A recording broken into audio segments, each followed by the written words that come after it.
Like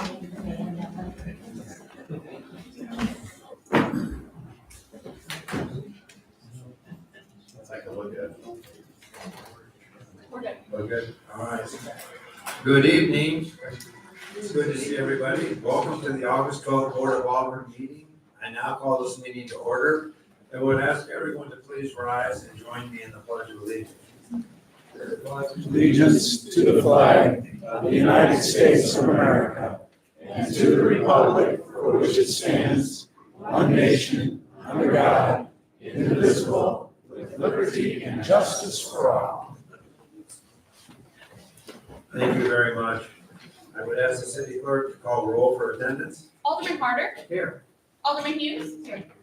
Alderman Murphy. Here. Alderman Schwer. Here. Alderman Steinbuhl. Here. And Alderman Weezahan. Here. I have Alderman Allen and Alderman Kinsella absent. Mayor Reem is presiding, and we do have a quorum. Thank you. Before I get to the minutes, I want to ask the chief a quick question. Yes, I was driving down the outer road at 4:15. I saw on Interstate 64, Highway 40 on both directions, our police vehicles with their lights and going as responding. I just want to double check and make sure our officers are all okay. We're all okay, it's just a rainy day on the interstate. Okay, I just want to double check. Thank you. Thank you, Frank. Thanks. All right, Nick Wood, the motion and second to approve the minutes from the July 8th, 24 regular meeting. And any discussion or amendment on that? Was there a motion on that? Thank you. Thank you. Any discussion of the minutes? All in favor, say aye. Aye. Also then from the 7/22/24 fax meeting, I seek a motion and second to approve those minutes. Second. Any discussion? All right, all in favor, say aye. Aye. Okay. I use this time where we hear from citizens, I have one, and I will ask if I hope, is it pronounced Tana? It's Taha, but it's, Taha, yes, sir. 3 minutes. Oh, please come to the dais and just give us your name and address for the record, please, sir. Sure. My first name's Sam, last name Taha. My address is 13607 Mason Meadows Court. Welcome. Thank you so much, Mr. Mayor, Alderman. Again, my first name's Sam. I'm the HOA president of a very small neighborhood located off of Mason. We have 9 houses within our subdivision, and we're divided with one of the homes being in Town and Country and the other 8 being in unincorporated St. Louis County. We were the northernmost area of the area that the city of Manchester was recently trying to annex. And we come along with other members of our HOA to ask to become part of Town and Country. We are 100% unanimous, meaning everyone in the subdivision is all on the same page. And we're excited for the opportunity to have a boundary adjustment and become part of Town and Country. Well, thank you for coming up and Thank you, expressing. Mr. Mayor. All right, thank you. Absolutely. Thank you. Thank you. All right, we have, I think, 3 public hearings. Start with the first one, obviously. A public hearing to review a request by Dr. Sam Bishara, owner, for approval of a conditional use permit for an accessory structure, a pool house, located at 9 Williamsburg Estates Drive in Suburban Estate Zoning District. I now declare the public hearing open. I would ask the city clerk to enter exhibits. Exhibit number 1 is affidavit of publication of notice of hearing, published in the St. Louis County on July 19th, 2024. Exhibit number 2 is typewritten notice of hearing, posted at the Municipal Center on the city's website, sent via Notify Me, posted on the subject property, and mailed to property owners within 300 feet of the subject property with a list of those owners attached. And exhibit number 3 is bill number 2437. Thank you. I would invite Steve Hollander, architect, to the podium to answer the questions. Good evening. Happy to answer any questions. It appears we have none. Okay. Oh, sorry, I missed it. There is one. Alderman Donahue. Yeah, sorry. Any of the neighbors that got mailed a notice had any issues or complaints, since I know that butts up to my street? Not that I'm aware of. Okay, Ashley. Not to me. Okay, so my neighbors, people right behind them. I received no outreach at all on this one. Okay. Yeah. Okay, thank you. And then I would ask, if there are any members of the public that wish to comment on this particular issue? I now declare the public hearing closed. Second one is a public hearing to review a request by James and Cheryl Kern, owners, for approval of a conditional use permit for an accessory structure not enumerated in the zoning code, a detached garage located at 2212 Miller Lane in the suburban estate zoning district. I now declare the public hearing open and would ask the city clerk to enter exhibits. Exhibit number 1 is affidavit of publication of notice of hearing, published in the St. Louis County on July 19th, 2024. Exhibit number 2 is typewritten notice of hearing, posted at the municipal center, on the city's website, sent via Notify Me, posted on the subject property, mailed to property owners within 300 feet of the subject property, and a list of those owners is also attached.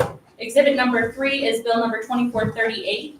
And exhibit number 4 is a letter from Country Life Acres resident Kathleen Wood, dated August 12, 2024, consisting of 2 pages, and that was provided on the dais for you all. I would invite John Woodham, owner's rep, to the podium to answer any questions. And I would open it to the board if they have any questions.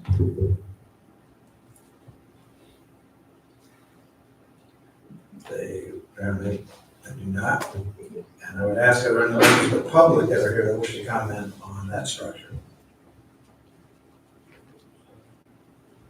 I now declare the public hearing closed. Thank you. All right, the third one is the public hearing to consider a request by George Stock of Stock and Associates Incorporated, representing Lutheran Senior Services owner, for approval of zoning code amendments related to the planned development 1 district LSS Mason Point for the purpose of construction of an addition located at 13190 South Outer 40 Road in the planned development 1 PD 1 zoning district. I now declare the public hearing open and would ask the city clerk to enter exhibits.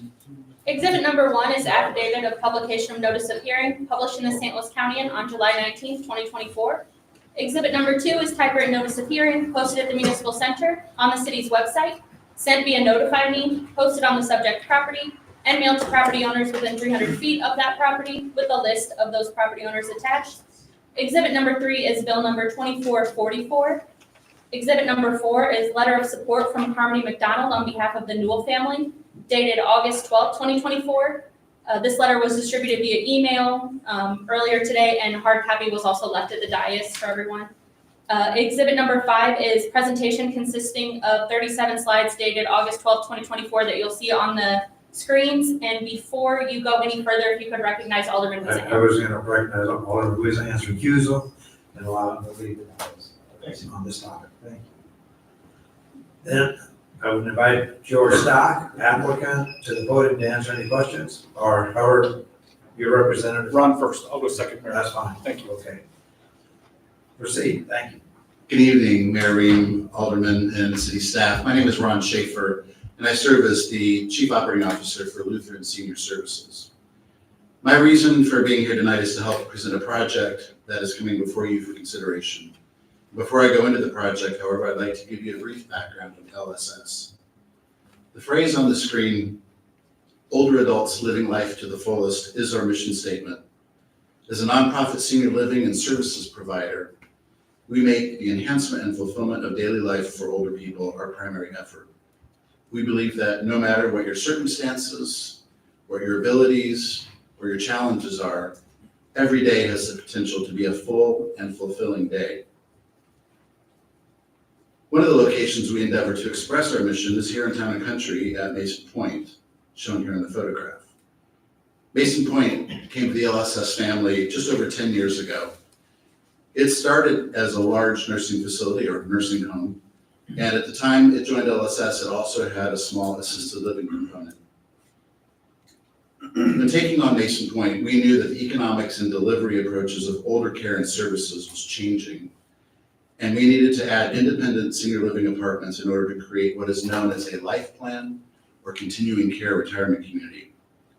This type of community involves the provider, LSS, making a commitment to the seniors who live there to provide them care and services that they need for the rest of their lives. No matter how soon that begins to happen in their life after moving in, or no matter what their financial ability becomes over the course of their life, we are committed to providing for them the care and services they need. And the reason I bring this up is to underscore that LSS is not a typical property developer.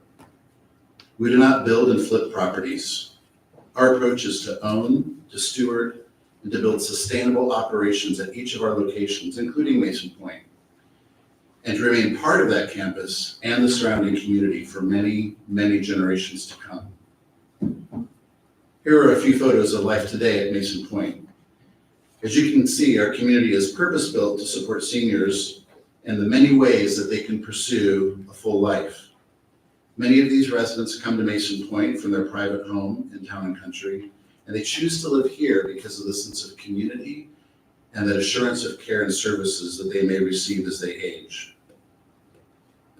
I mentioned that a part of our responsibility is to provide a sustainable operation at our communities. This means we have to respond to the changing nature of senior care, its trends and innovations. Coming through COVID, one trend that, while it didn't start during COVID, was certainly accelerated during it, has been the declining utilization of skilled nursing facilities for people discharging from the hospital. Many insurance companies, and often Medicare itself, are preferring to either send people directly back to their own home with Medicare-funded home health services, or to have a very short stay in a skilled nursing facility before sending them home again.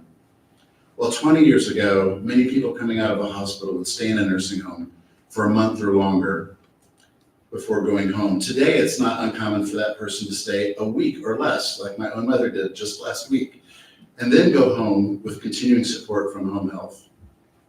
Couple that with the effect of a declining workforce, and these labor-intensive nursing homes are simply struggling to stay full and to stay fully staffed.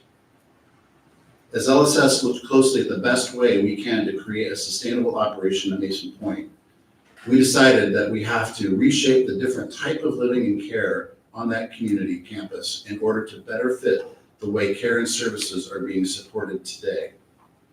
For Mason Point, that means dramatically reducing our skilled nursing exposure from the original 230 beds of nursing home care to our target of 35, and then increasing the number of assisted living rooms from the 46 that I mentioned before to 112.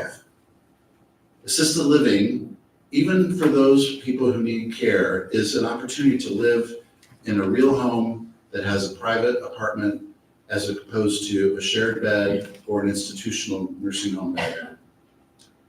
At Mason Point, assisted living also means a dedicated assisted living memory support wing for residents who are living with dementia. And lastly, we're increasing the number of independent living apartments from 156 to 231. And independent living really is that. It is a very nice apartment home that seniors can choose to move into directly from their private home. So they have access to care, should they ever need it, along with supportive services like dining, housekeeping, and transportation to help navigate our increasingly complex world to make it a little simpler and a little easier to enjoy. As many of you know, this isn't the first time that we've proposed changes at Mason Point, and it's not the first time that something very similar to this has been before your board. Almost a year and a half ago, we brought a similar proposal through the process in hopes of gaining approval. In spite of a positive reception at planning and zoning, we ultimately failed to get this board's approval. And I think it's safe to say that that outcome came as a result of our inability to reach an accord with the neighbors who live immediately around Mason Point. Because this project is so vital to the healthy future of Mason Point, we decided to reapply for your approval. This time, though, we did some serious listening to our neighbors and made many significant and meaningful changes to the project design, which our civil engineer, George Stock, will walk you through shortly. For now, I wanted to quickly walk you through what we heard and how we responded to that feedback. We heard things like there will be increased traffic and noise, that the impact of emergency response would be difficult for people that live nearby, that we do not pay our fair share of taxes as a nonprofit, that we would potentially be someday transitioning Mason Point to a traditional apartment complex. As you can see from our responses, we've tried to really ameliorate many of those concerns. For instance, traffic and noise. We've reduced the number of total living apartments on Mason Point from 432 to 378, most of those coming from reductions in skilled nursing beds, which means less staff is necessary to operate Mason Point, resulting in 500 fewer staffs per week. That's 1,000 trips in and out of Mason Point every week. Also, reducing skilled nursing typically means a reduction in the number of emergency service visits. Even today, as we've been able to reduce the number of beds from 230 down to about 90, our target is still 60% less than that. We are paying our taxes. We're paying $200,000 in fees for this project to go forward, and we're committing to pay any property tax that Town and Country chooses to levy against other nonprofits like Mason Point. And we are committed to keeping life as a life plan community at Mason Point, which requires a 62-year-old or older age restriction on the property. We've heard that we've broken promises in the past. We've heard that the height of the new building is too great. We heard that the line of sight concerns for the neighbors are problematic. So we've put a lot of restrictions that we formalized into documents with our neighbors to restrict our covenants against future promises being questioned or potentially broken. We've changed the grading on the west side of the building to reduce the building height to below the 55 feet that we proposed previously. And we've increased the retaining wall height on the south end of the campus, as well as additional trees to provide screening to compensate for the additional building height. We've heard concerns about light creeping in, especially during the winter months when the trees that surround our campus are bare. We've heard concerns that the building and the road would be moving 147 feet south of where it exists today. We've heard that removal of the existing mature trees would be problematic for the neighbors. So we've completed a photometric study and have verified that there will be 0-foot candles at the property line. We've also agreed to install automatic shades on the amenity spaces and to provide sheet metal shielding around our parking lot lights on the west side. We've redesigned our building to push everything 67 feet north than the original, farther than the original design showed.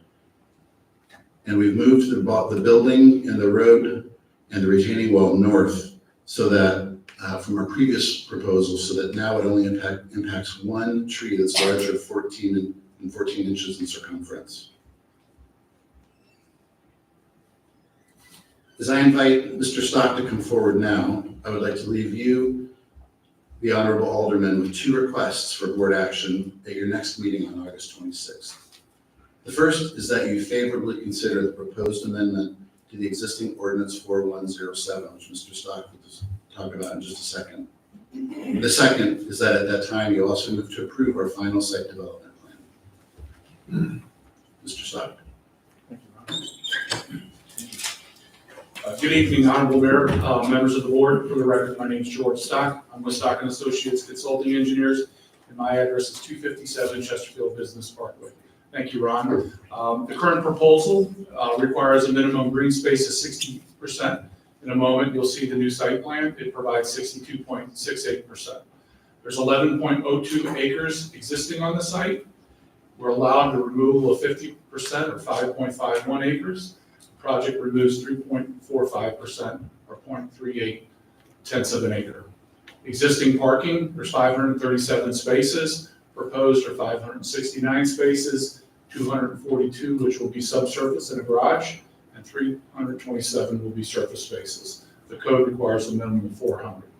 The zoning amendments that Ron just spoke to, the ordinance 4107, are to increase the floor area from 500,000 square feet to allow 580,054 square feet. Currently, the ordinance limits parking to surface parking. We ask that the word surface be deleted. The plan has a combination of surface and subsurface spaces totaling 569 spaces. So the plan in front of you, this is the 2023 that was considered by this board in March of 2023, which was of significance, was really a lot of discussion was the ridge or the berm. There's a combination of man-made berm that was to the west, and then it went into a ridge line. It's identified in green. Under that plan in 2023, there was a total of 13 trees being removed, and those are the trees that are circled in red. They're either on the berm or they're on the south side of the berm. In 2024, we had made a modification, and that was the first meeting with the residents as well as city. It was here at City Hall in the community room. It was on June the 10th. At that meeting, we had proposed a shift of 10 feet of the retaining walls and the ring road in order to retain additional trees. Under this plan, there was 6 trees being removed in lieu of the 13. There was much discussion at that meeting. There were some suggestions from the residents and input. We further developed the plan and then presented the new plan on 6/28. This plan then moved everything an additional 7 feet. What we had done is removed the 3 terraced retaining walls and combined them into 2 terraced walls. And what we were able to do is shift another additional 7 feet to where there's just 1 tree that's being removed, as Ron mentioned a moment ago. We then made a further modification, which is really the current proposal, and really was the western portion of the berm. The western portion of the berm was tapering, where you see the 630 contour. It was sloping down to 626. We just continued a 4-foot height across there, so there was a uniform height on the berm when the trees were planted. So this is the plan before you tonight. These are all on the engineered site plan.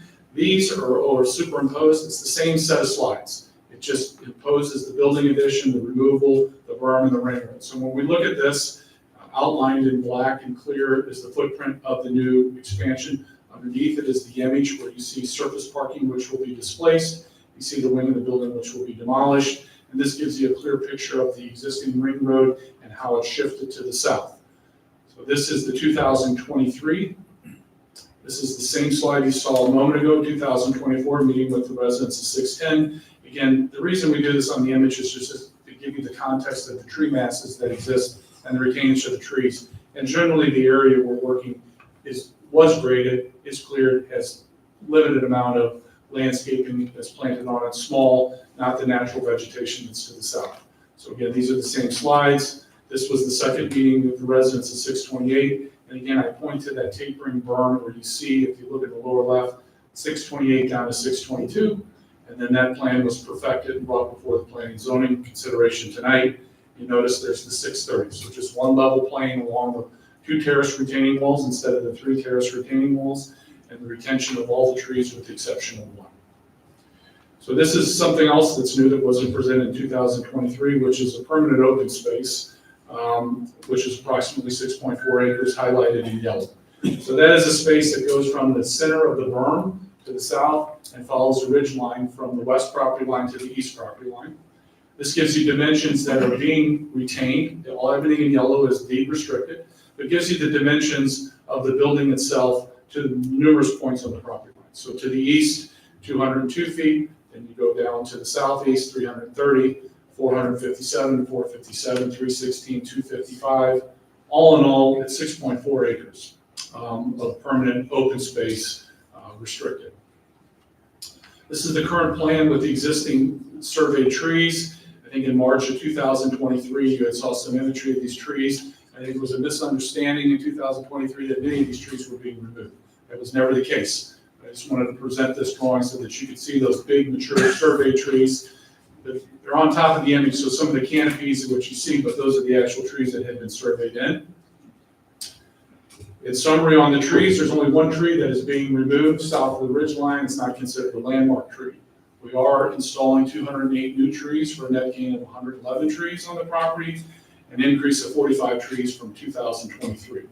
87 of these new trees will be evergreens planted on top of the new wall to provide additional year-round screening over and above what exists today. So this is a landscape plan in color, which generally shows that imaging of the trees along the east, coming around the south side, and then working its way to the west. There's additional landscaping that's being planted on the west in order to address some of the concerns at Fairfield. There was evergreens planted there, There's additional landscaping being infilled, and then also along the east property line. Again, this little blow up here on this slide, these are the additional trees where there's gaps along the Fairfield. So that is the southwest portion of the site.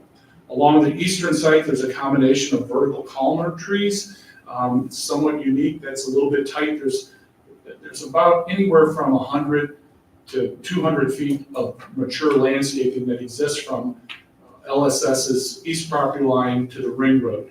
And then there's some topographical challenges. So between the retaining wall and the road itself will be tall hornbeam trees, which are deciduous but leaves year-round, in combination with evergreens on the eastern side of the wall, located there. And then along the southern portion, it's a combination of green giants, Norwegian spruces, white pines. I'll go to the legend here in a moment so that you can see the quantity, but I just wanted you to see the placement of those trees around the back. So just in summary, the big number trees, you go down to the fourth line, you see the green giants. There's 50 of them. When planted, they're 8 feet tall. And you go down and get a little bit further, you have the Norwegian spruces, where there's 15 of those being planted, 15 feet tall. There's the Norway spruces, white pines, 15 and 25 of the quantity, 10 feet tall. So in all, it's a very dense evergreen screen. There are some deciduous trees that are intermixed within there, but for the most part, it's to create that solid green wall above the retaining wall. These are the elevations, generally unchanged from what you saw, with the exception is the roof has been lowered. So the pitch of the roof was flatter in order to eliminate the 55 feet of height and lower it down to 53.17. So the top one is the north, that's really only seen by residents within the Mason Point. So the north elevation is also facing the back of the existing structure itself.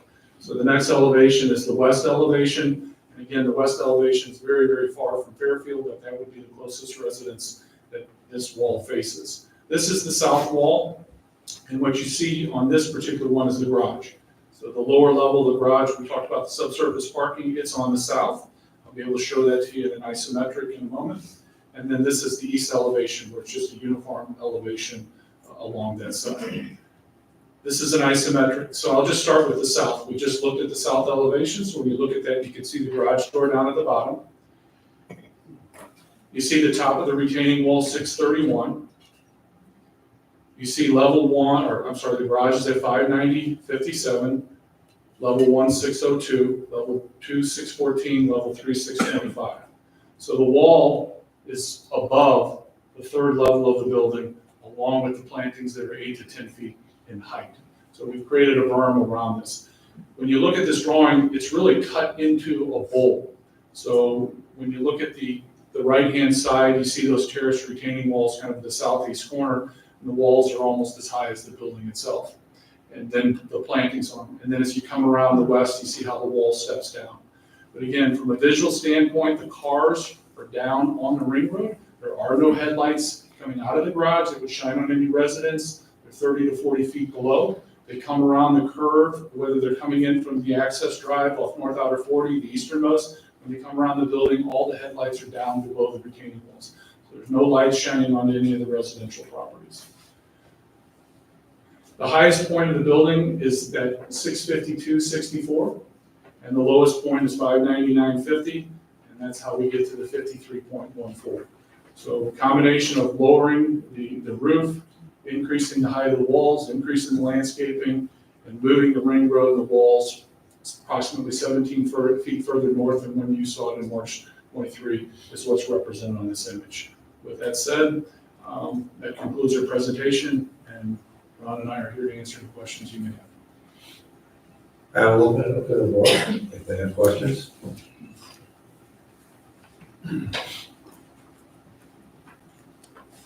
Alderman Murphy. Had a couple of notes and questions. Thank you for providing a very comprehensive presentation here. Just for curiosity, on the garage, the subsurface garage, how many entrance points are there? Is it just the one? Just the one. Okay. And no, just one exit point, obviously? Yes. Got it. Any concerns on that as far as just safety? No, it's designed in accordance with the city codes and St. Louis County codes. Just a quick question on the same topic. Just for my own edification, if it's proprietary, you don't have to answer. What's the cost of 242 spots underground? The only reason I mention that is I know that Mercy looked at that, Mercy has like multiple parking garages. None of them are below surface because Mercy said, boy, that's expensive. Well, it's expensive because of the ventilation system, the mechanical component of it, and the living space above requires a different type of design than if it was an external detached garage, open air garage. So these are premium. This, when it comes to structural parking, this is probably the most expensive. And I don't know what the exact numbers are, so I would be speculating, but it is a premium to build it in this manner under the garage, under the building. How were the discussions with the community in general? How would you characterize them? Ron, would you like to? I would say very well. I would hope that everybody involved would have characterized those discussions as collaborative. We started by simply stating that it's our goal to be a good and better neighbor now and going into the future. And we did a good job of, I think, of listening to their real concerns and providing some creative solutions and meeting the things that were most concerning to them, to the neighbors, as best as we possibly could. And they did a great job of listening to the importance of this project for the future of Mason Point. How would you characterize the commission session? The what? The commission session. At the Planning and Zoning Commission,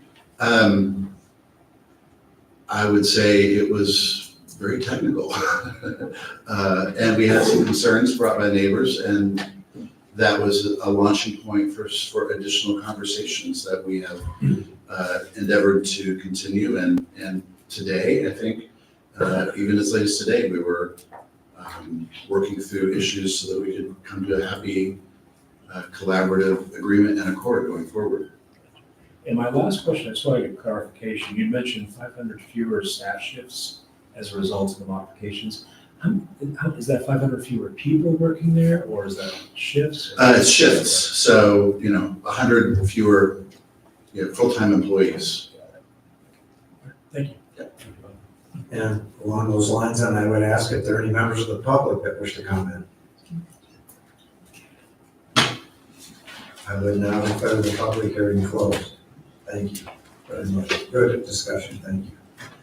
I don't believe we have any appointments. I would now like to embarrass our city attorney, Ed Sluse. And for those of you who don't know, Ed is going to be moving to England tomorrow. And he's been our city attorney for the last several years. And I can speak for myself, for the board, and for the city staff, and for, this has been, he has been a delight to work with. Always in a good mood, always very bright, never frustrated, always was exactly what you'd want in a city attorney. Please welcome back, Alderman. So, come on up and we're gonna read the whole thing. Because you deserve it. Thank you. It's a proclamation for Mr. Ed Sluse, whereas Edward J. Sluse has devoted over 15 years of exemplary service to the city of Town and Country during his tenure at Curtis, Hines, Garrett, and O'Keefe, consistently demonstrated exceptional legal expertise and unparalleled dedication. And whereas during that time, Ed has dutifully served as the prosecuting attorney, upholding laws with a commitment to justice, that supported the city's values of integrity, safety, and security for our community and the public as a whole. And whereas the Planning and Zoning Commission benefited, I would say greatly, from Ed's invaluable guidance during significant development requests and periods of substantial growth within the community, especially in drafting notable changes to our zoning code, helping to safeguard the essence and character so essential to our residents and keeping the town in Town and Country. And whereas the Board of Aldermen is deeply appreciative of Ed's tireless commitment and unwavering support during innumerable public hearings, demonstrating a remarkable ability to soundly address intricate matters in real time while also helping others to readily grasp legal technicalities. And whereas Ed most notably served in the esteemed capacity of city attorney for many years, providing the city's elected officials sage legal counsel, profound expertise and strategic acumen on a daily basis and consistently helping us navigate the complexities of municipal governance. And whereas the city staff have reflected on the first-class work ethic, meticulous preparation, thoughtful response, and collaborative approach that has provided to us all on countless occasions, always communicating with the grace and efficiency that is a testament to its steadfast professionalism. And finally, whereas its pivotal role in providing legal excellence is only eclipsed by his commitment to his lovely wife and 3 sons, with whom he will soon embark on a new adventure, marking an end to a distinguished era of service and leaving an indelible mark on a grateful organization. Now therefore, I, Charles Rain, Mayor of the City, Town, and County of Missouri, do hereby proclaim our sincere appreciation to Edward J. Sluice, in testimony whereof I have set my hand and cause to be affixed the great seal of the City, Town, and Country on this 12th day of August, 2024.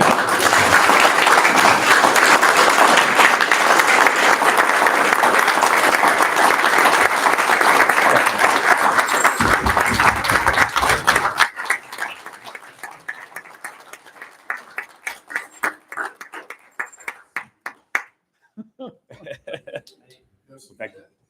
Well, I'd also like to say I apologise for the attire as well. My suits are all in a shipping container on the way, but it's been an absolute pleasure to work with each and every one of you and this great community. And I really appreciate this and the opportunity.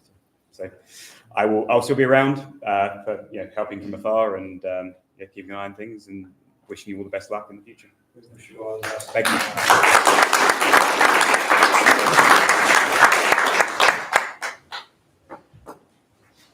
Just a quick couple comments.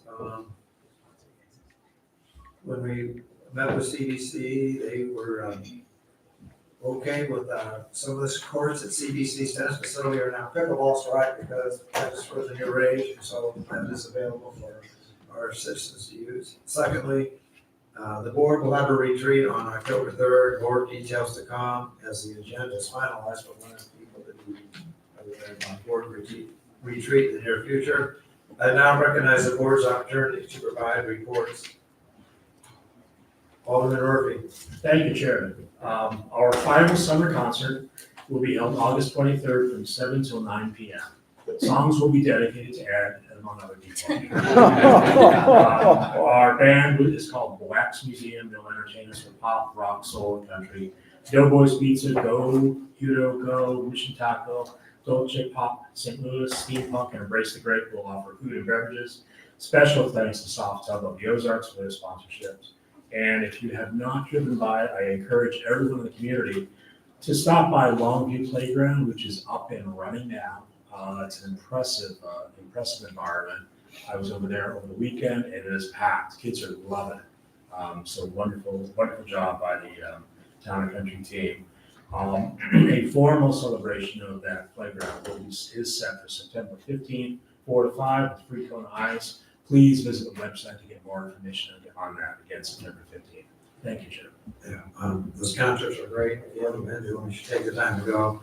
And yeah, that playground looks spectacular. All right, Alderman Hughes. Thank you, Mayor. The next meeting of the Architecture Review Board is set for Tuesday instead of Monday of that week, September the 3rd, 5:30 here at the Municipal Center, and all are welcome. Thank you. Thank you. All right, moving on to unfinished business. Bill number 24-35, sponsored by the board as a whole. Without objection, will the city clerk read the bill for the second time? Bill number 2435 is an ordinance approving a planned residential community development to be known as Deer Hollow subdivision and approving a preliminary site development plan, preliminary plat with regulations, conditions, and restrictions. Mayor will also be entering a letter from Grand Communities dated July 3rd, 2024 into the record. It outlines the Balkan Estates concessions and Creve Coeur approval. This was included in the packet as well, but I'll be attaching it to the minutes for the record. Thank you very much. I seek a motion and second to approve. Second, thank you. I would invite Mr. Stock to the podium to provide an update on the Creve Coeur Balkan, if you could. Yes, sir. Good evening, Honorable Mayor, members of the board. For the record, George Stock with Stock and Associates, 257 Chesterfield Business Parkway. That is 63005. This evening, I'm here on behalf of Grand Communities LLC, a Fisher Group company. As this board knows, that this matter had been continued for 2 meetings leading up to tonight in order to conclude the municipal boundary adjustment approval with the city of Shreveport. As Ms. McNamara just mentioned, there was a letter by Grand Communities dated July 3rd that was provided to the city of Shreveport. It was an agreement, referencing an agreement with the residents of Falcon Estates, the adjoining neighbors to the 7th, that outlined 7 conditions of which we had modified the preliminary development plan as presented this evening. On July the 8th, the city of Shreveport City Council unanimously approved that boundary adjustment plat and passed an ordinance that's conditioned upon the city of Town and Country approving our PDP. And then there's a performance criteria, monetary compensation to be paid to Falcon Estates Homeowners Association in conjunction with the project. So I'm happy to answer any questions that the board may have this evening. Open it up to the board for any discussion or amendment. Alderman Hughes. Thank you, Mayor. Mr. Stack, I was wondering, I'm looking at the diameter of the trees that are proposed. It's like a 3-inch diameter. Is it possible to increase the size of those trees or? Alderperson Hughes, they have been increased above the size that is regulated by the city of Town and Country. Okay, And the density has been increased by almost 2 times on the number of plants, and the buffer has been doubled from the city of Town and Country. So those are all concessions that were made to the 3 homeowners to the north of Falcon Estates. So I think we've already taken into account. I don't know exact, Rusty Saunders, Loomis Associates is our landscape architect. He worked in conjunction with the 2 arborists, landscape architects that will work with Falcon Estates. But I do know that from the plans that were submitted to the city of Town and Country, city of Shreveport, that buffers increase in the species are, well, the quantity of trees and the diameter and the caliber has increased as well. okay, Thank you. just double checking. Yep, thank you. Any other discussion? Thank you. I would ask the city clerk for a roll call vote. Alderman Twer. Aye. Alderman Murphy. Aye. Alderman Harder. No. Alderman Hughes. Aye. Alderman Weezenham. Aye. And Alderman Steinhubel. Aye. It carries 5 to 1 and becomes ordinance number 4641. Thank you very much. Thank you. Next bill number 24-36. That's by Alderman Allen and Murphy. Without objection, would the city clerk read the bill for the second time? Bill number 2436 is an ordinance approving an easement vacation plat for adjusted lot 1 of Med Lake Estates subdivision in the city of Town and Country. Thank you. I seek a motion and second to approve. Thank you. Any discussion or amendment? I would ask city clerk for a roll call vote. Alderman Murphy. Aye. Alderman Harder. Aye. Alderman Steinhubel. Aye. Alderman Hughes. Aye. Alderman Weezenham. Aye. And Alderman Twer. Aye. The bill passes unanimously and becomes ordinance number 4642. Thank you. Moving on to new business. Bill number 24-37. Release Alderman Harder. Without objection, will the city clerk read the bill for the first time? Bill number 2437 is an ordinance approving a conditional use and authorizing a conditional use permit for an accessory structure, a pool house located at 9 Williamsburg Estates Drive in the city of Town and Country. Thank you. Bill number 24-37 is continued to the meeting of Monday, August 26, 2024, for the second reading and consideration. Next bill number 24-38 will be sponsored by Alderman Chu and Schwer. Without objection, will the city clerk read the bill for the first time? Bill number 2438 is an ordinance approving a conditional use and authorizing a conditional use permit for an accessory structure not enumerated in the zoning code, a detached garage located at 2212 Mueller Lane in the city of Town and Country. Thank you. Bill number 24-38 is continued to the meeting of Monday, August 26, 2024, for the second reading and consideration. Next bill number 24-39. Also sponsored by Alderman Hughes and Schwer. Without objection, to the city clerk read the bill for the first time. Bill number 2439 is an ordinance approving a record plat for a re-subdivision of lots 8 and 9 of Dubon Lane in the city of Town and Country, and authorizing the record plat to be recorded in the office of the Recorder of Deeds of St. Louis County. Thank you. Bill number 24-39 is continued to move to Monday, August 26, 2024, for the second reading and consideration. Next, bill number 24-40, sponsored by Aldermen Stanfield and Weasingham. Without objection, would the city clerk read the bill for the first time?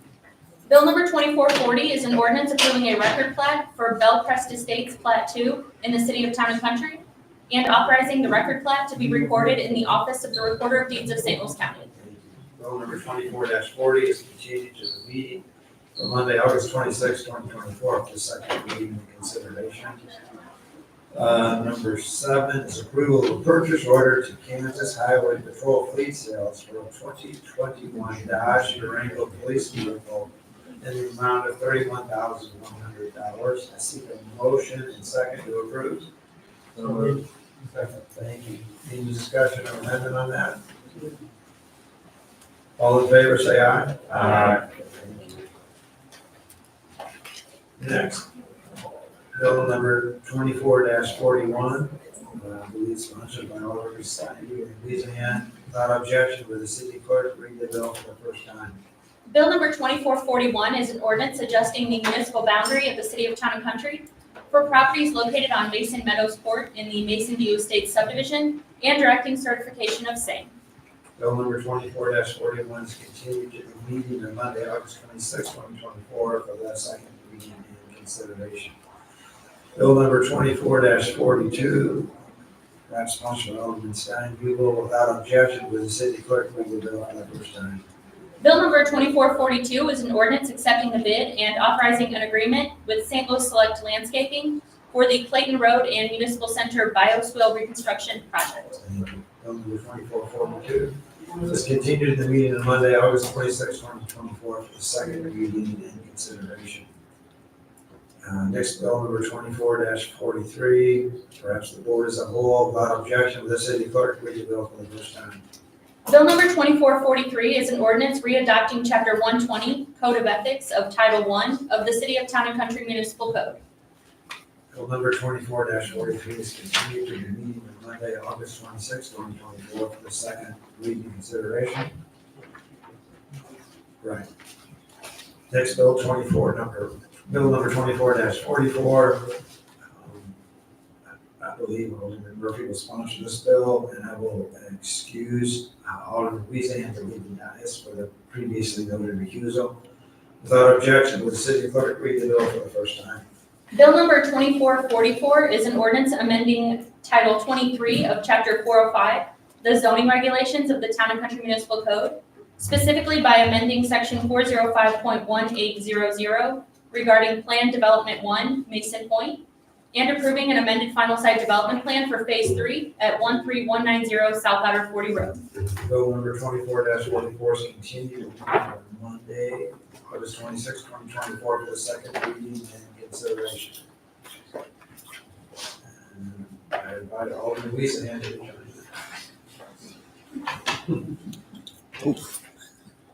Next, resolution number R10-2024, a resolution authorizing the Director of Parks and Recreation to apply for a municipal park grant to renovate the Preservation Park playground.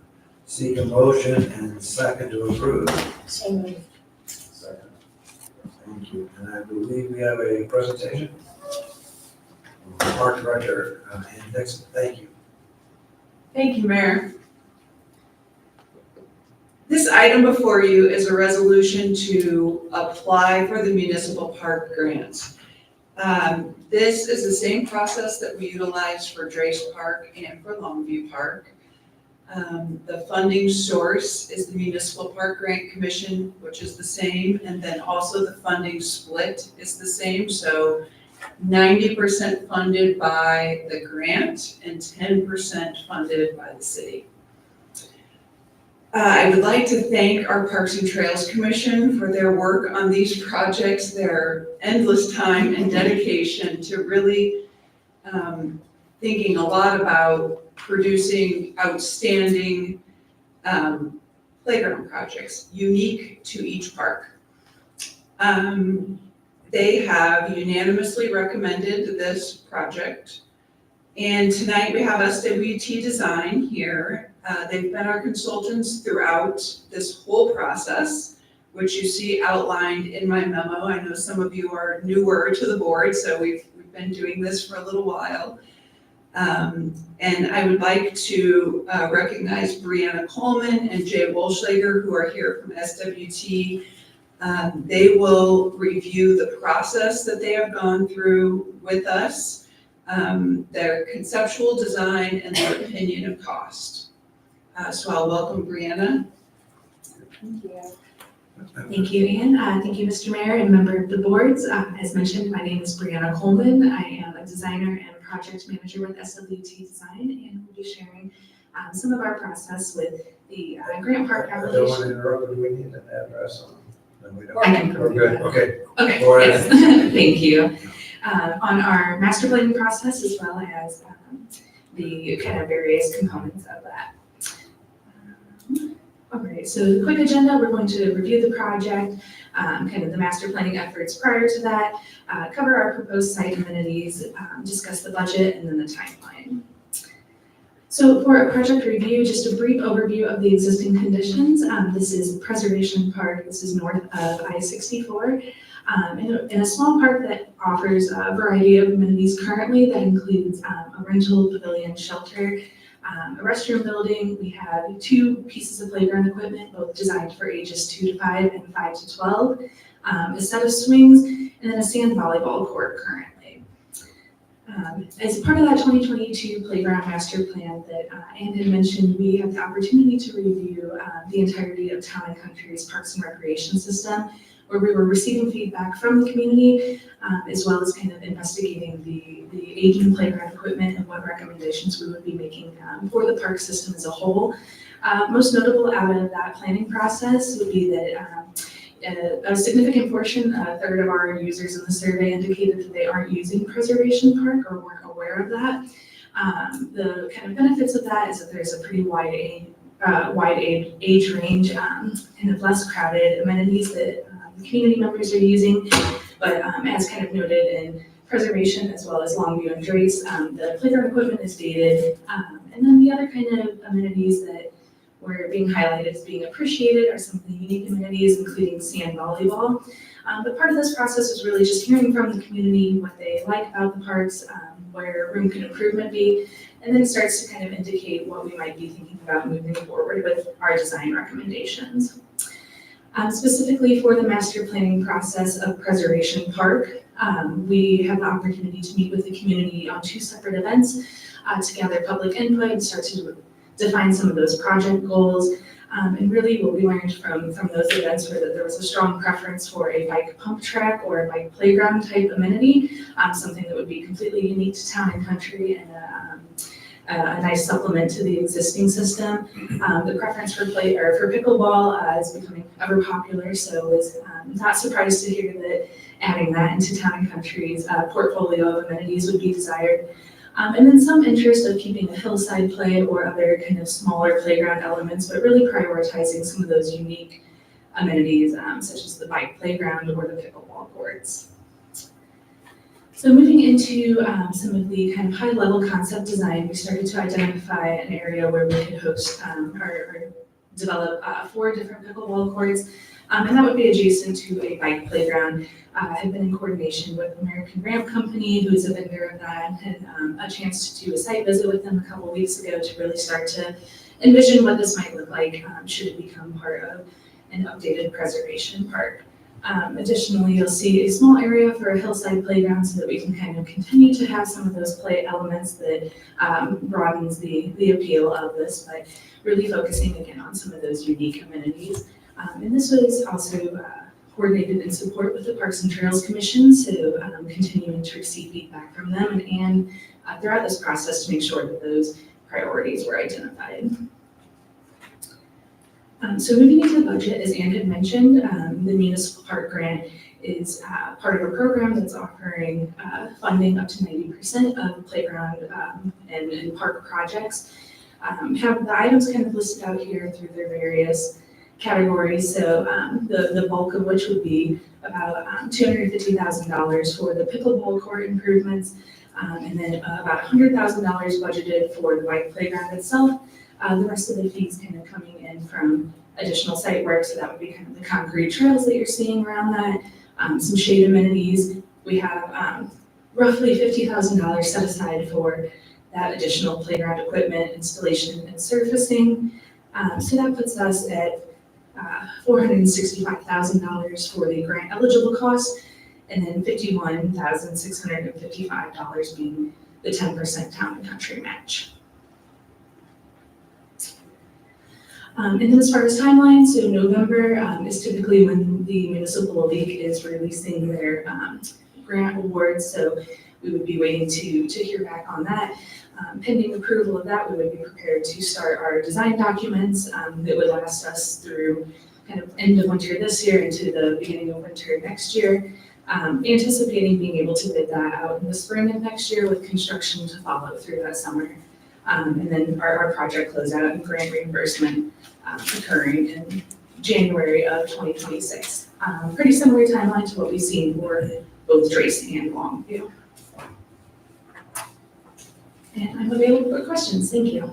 I have one for the city attorney. I'm not an attorney, but I'm related to very many.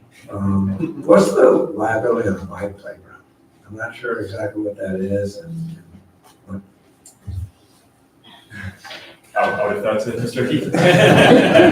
It's no different than the liability the city has with any other public property. Liability is premised on a dangerous condition on the public property. And of course, we have insurance to cover our risks and liability. But the bike use versus any other recreational use of the public property, it has no change in the equation of risk. I mean, I just feel like more people are gonna fall off bikes than off swings. But I'm just curious. I mean, I'm sure you're exactly right, but I'm just curious about that. I wouldn't assume that. Thank you. Is Alderman Hughes? Thank you, Mayor. I just have a quick question. In the recommendation page here on 12, it indicates the project amount of $516,656.24. You indicated $515,655. We're off by about I can speak to that. Okay. Clearly Brianna cleaned up her numbers a little bit more than I did in my memo, so that $1.24 That's will be correct, yes. updated before the next meeting. Thank Okay, you for just your. want to make sure, that's all. Thank you. Alderman Murphy. Thank you, Chair. Ms. Nixon, I have a couple of questions for you. Preservation Park has not become the jewel park for the city in a lot of ways. It seems to be looking for a purpose, and as part of the commission, I know that people got very excited about pickleball as kind of its positioning, if you will, for the reason for being for that park. Just wanted to kind of get some dollar figures, in mind right now, and in its current state, where it's basically a park with a pavilion, playground, got the volleyball nets and all that kind of stuff. Roughly, what are the revenues that the city's realizing from that park right now on an annual basis? So year to date for this year, pavilion rentals have generated $3,500. How's that compared to other parks in the city? It's slightly lower. The one thing that I would add about pickleball courts and the bike. What's that? I'm going to get into like the future. Oh, sure, yes. To that point, looking at the pickleball program, and I gotta find out more about this pickleball thing. It's taken off. I don't know if everyone's playing. West News Magazine had an article that the Shop and Save that's on Manchester Road is going to be converted over, or it looks like it's going to be converted over to pickleball. There's a place like in St. Charles. I played it 30 years ago before it was popular, but I definitely would need to take a look at what's going on with this whole pickleball thing. Long story short, what have you and the commission looked at in terms of revenue opportunities, for having a pickleball environment here in town and country? It looks like a tournament with 6 courts, which is what we would have with our 4 courts and the 2 courts that are lined for this, from the CBC tennis courts. To host a tournament, for example, would generate $2,000 to $5,000, depending on how many people you had registered.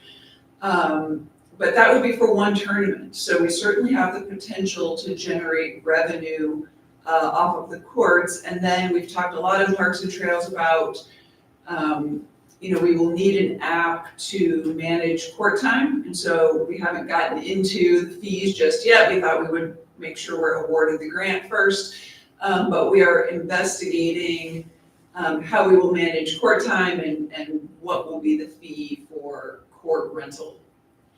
I know some communities, one of the biggest concerns on pickleball is the noise of the ball and the paddle and all that kind of stuff. Are there any residencies near there? There's not, and that was the primary reason for looking at at preservation for being the best place to have pickleball lines and pickleball courts. And I know CBC has a relationship with us through that park. Does this impact that at all? So we have a joint use agreement with CBC for Preservation Park, and this project does not affect that joint use agreement in any way. We own the portion of the property where the volleyball and the pavilion, restrooms, playground are now, and so that is the portion of the park that we would be touching with this project. Mr. Shelton, have you ever been approached by an organization interested in buying the property that is Preservation Park now? The city did have a offer to purchase the green wooded hillside, which is contemplated as future. We have not had an offer basically, or even would consider one, because of our existing conditions with our agreement with CDC that would prohibit the sale of that. What happened in that particular scenario? The board decided against selling that wooded piece of property. And I support that, not selling it, frankly. Thank you. Thank you. Thank you. Alderman Weezand. Thank you, Mayor. 2 questions. I know pickleball's taking off right now. Was that the decision for the pickleball course, the new changes to the CDC course? Was that before, or does that impact any of what's going on now? So we had asked CBC when they resurfaced repainted their courts, to paint 2 of the courts at least with pickleball lines. And they agreed to do that. That was before we established this plan for our own pickleball courts. There are some challenges on the courts that are painted with pickleball right now. They have a fair amount of cracking on them. And they are in a bank of tennis courts. So having 4 pickleball courts together is sort of an ideal setting for pickleball. And one other question. I'm familiar with the 90-10 aspect of the grant, but on the total grant eligible cost, what is the no 50/50 cost for 2024?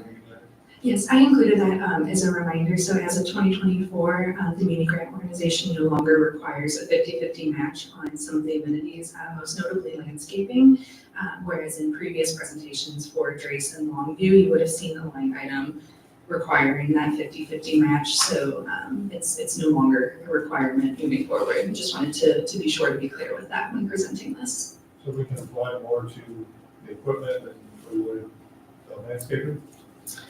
Not necessarily. It's just saying that if you had different landscaping components of that, the city would have been required to match 50% of that. So the grant funding wouldn't have covered 100% of, say, new trees. So in previous years of working with Municipal Park League, that was kind of just another line item to describe what the city would be required to commit to that. Okay, all right, thank you.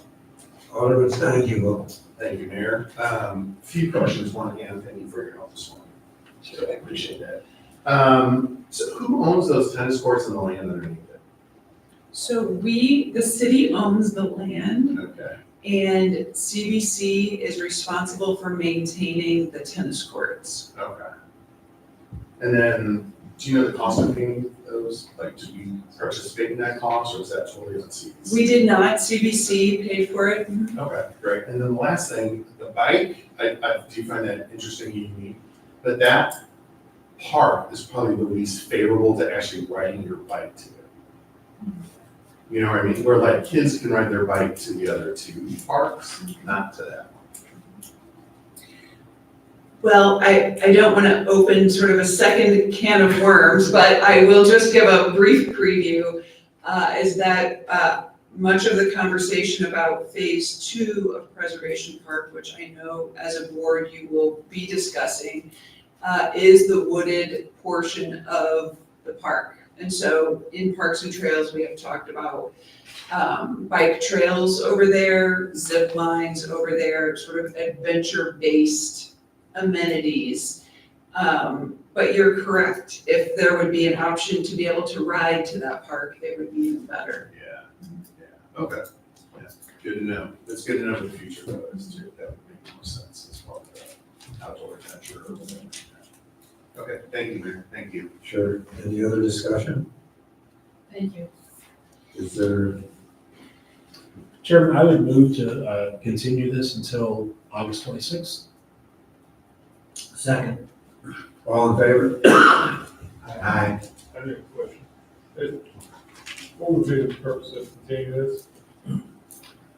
Allow some more discussion. We've got a couple of people who are not here tonight as well. I don't think it affects the timeline much on getting things done. Okay. You want to go ahead and call that one more time? All in Yeah, favor? all in favor, say aye. Aye. Any opposed? Yes. Nay. Nay. You're still not voting. All right.